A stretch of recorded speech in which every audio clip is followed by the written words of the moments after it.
Have you ever wanted to create wooden bowls or serving dishes like these? If so, follow along with me and I'll show you the easy way to do this using Vectric Desktop, Pro, or Aspire for your CNC.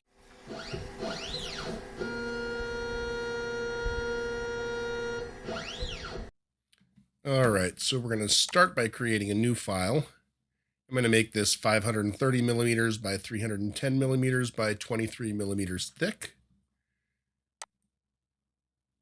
And from the left-hand side, I'm going to drag a ruler over to 265 millimeters, which is right in the middle. From the top, I'm going to drag it down to 155 millimeters so that we have a reference point in the center of our project. Now I'm going to use the ellipse vector tool.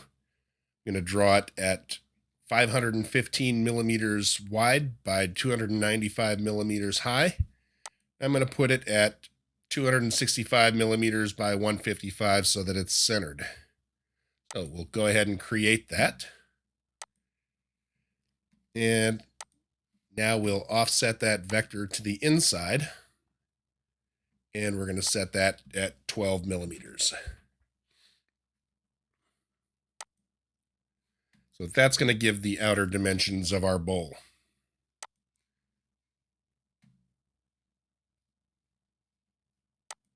Now I'm going to use the rectangle tool and I'm going to draw a square starting again at the center at 265 by 155.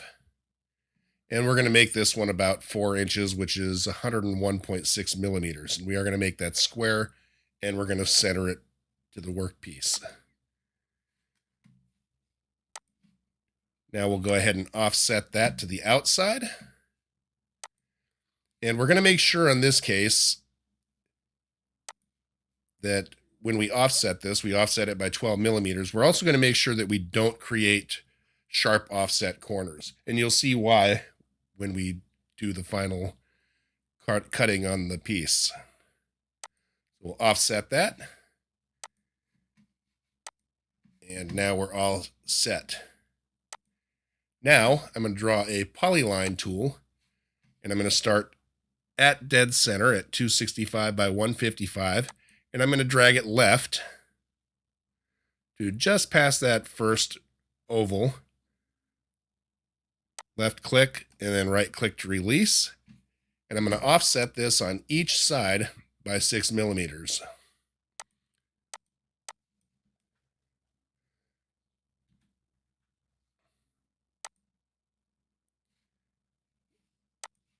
And then we can go ahead and delete the original line.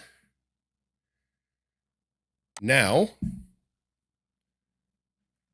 we'll highlight both of those lines, and we're going to use the circle copy tool. And we're going to take and put the rotational center at 265 on the Y, 265 on the X and 155 on the Y. We're going to rotate our copies. And in this case, I'm going to do 4 because I want to have 4 bowls alongside with our center area that's cut out for a dip bowl or something like that. We'll go ahead and click on copy. And as we see now, we have our lines all the way around to separate our vectors. Now we can use our interactive trim tool and we can start clearing out the excess lines. When it's open like this, it'll cut. If it's closed, there's nothing to do. So go ahead and cut those out. And I'm going to get these vectors so that we have our joined areas.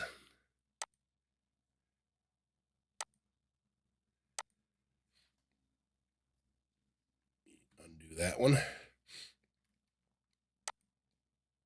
Move in there. Clear it out.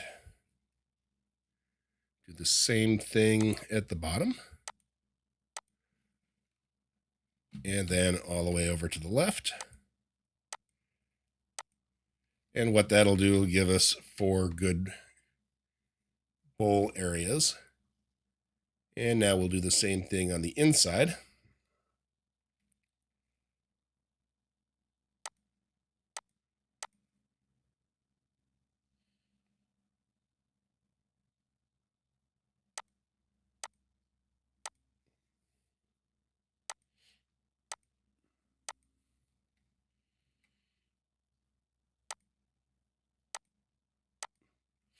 And that makes our bowls all the way around.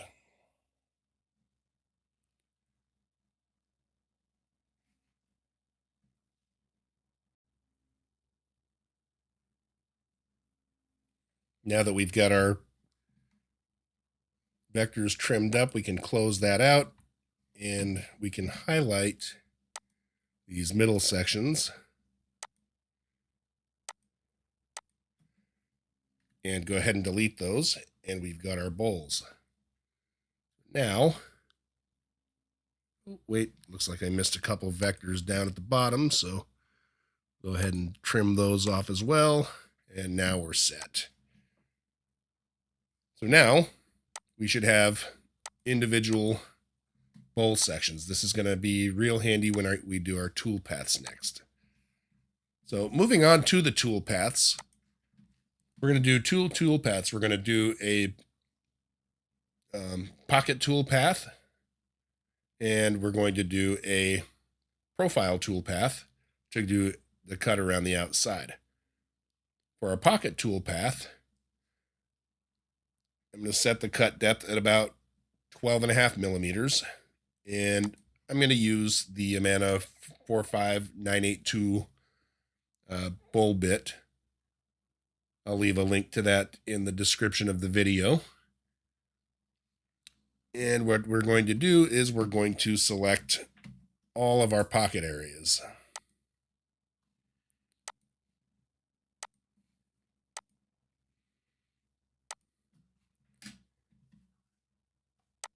And we can go ahead and call that pocket bowl.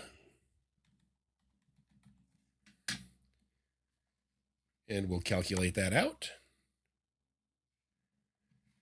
And now if we go over to our 2D view, and I have the tool path set to be a solid color, I want to show you why I left the sharp edges off. Because you'll see that since we're using a bowl bit, we're going to have these little areas in the corners here that are rounded because the bowl bit obviously can't get to the sharp corner.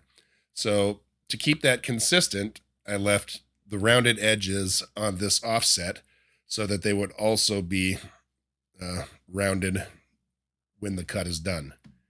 So that was the reason that I did that. So if we go ahead and switch back over to our 3D view and we preview that tool path, you'll see that we're going to get our whole bowl here, or at least the outer trays of the bowl and the inner trays of the bowl.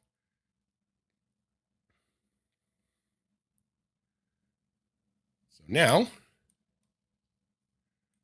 as you see, we've got a nice bowl, center cutout, and 4 different areas that we can place vegetables or chips or whatever the case may be, whatever you're going to use the bowl for.